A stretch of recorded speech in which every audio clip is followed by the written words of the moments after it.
நாடாளுமன்ற தேர்தல் முடியும் வரை வெளிநாட்டு பயணத்தை மக்கள் நீதி மய்யம் தலைவர் கமல்ஹாசன் ஒத்திவைத்துள்ளதாக தகவல் வெளியாகியிருக்கிறது.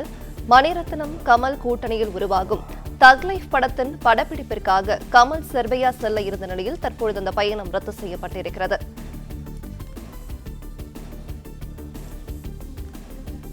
இது தொடர்பான முழு விவரங்களை தர இணைகிறார் நம்முடைய செய்தியாளர் வினிஷ் சரவணன். வினிஷ், வணக்கம். இது தொடர்பான முழு விவரங்களை சொல்லலாம்.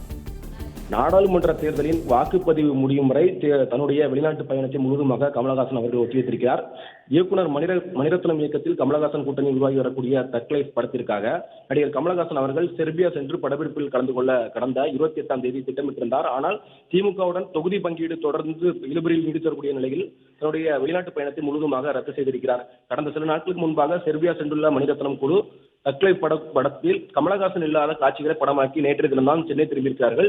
இந்த நிலையில் கமலஹாசன் அவர்களும் மார்ச் முதல் வாரத்தில் வெளிநாடு செல்ல திட்டமிட்டிருந்தார். ஆனால் தொடர்ந்து திமுகவுடைய தொகுதி பங்கீடு கூட்டணி குறித்த பேச்சுவார்த்தையில் இழுபறி நீடித்து வரக்கூடிய நிலையில் தன்னுடைய வெளிநாட்டு பயணத்தை முழுவதுமாக ஒத்திவைத்திருக்கிறார். திமுக கூட்டணியில் ம தொகுதி பங்கீட்டை இன்னும் உறுதி செய்யாத நிலையிலும் தொகுதி பங்கீட்டை இறுதி செய்வது முதல் தேர்தலில் போட்டியிட்டு நாடாளுமன்ற தேர்தல் வாக்குப்பதிவு நாள் வரை எந்த விதமான படப்பிடிப்பு மற்றும் அனைத்து வெளிநாட்டு பயணங்களையும் கமலஹாசன் அவர்கள் ஒத்திவைத்துள்ளதாக ம தரப்பிலே தெரிவித்திருக்கிறார்கள். குறிப்பாக நேற்று கூட மக்கள் நீதி மய்யத்தின் நிர்வாகம் மற்றும் செயற்குழு கூட்டத்தை கமலஹாசன் கூட்டியிருந்தார். ஆனால் நிர்வாக காரணங்களுக்காக இந்த நிர்வாக குழு கூட்டம் ஒத்திவைக்கப்பட்டுள்ளதாக மக்கள் நீதி தரப்பிலே தெரிவித்திருக்கிறார்கள்.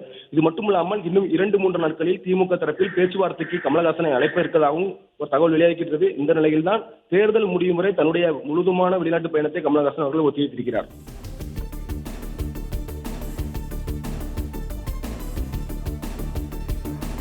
விவரங்களுக்கு நன்றி வினிஷ்.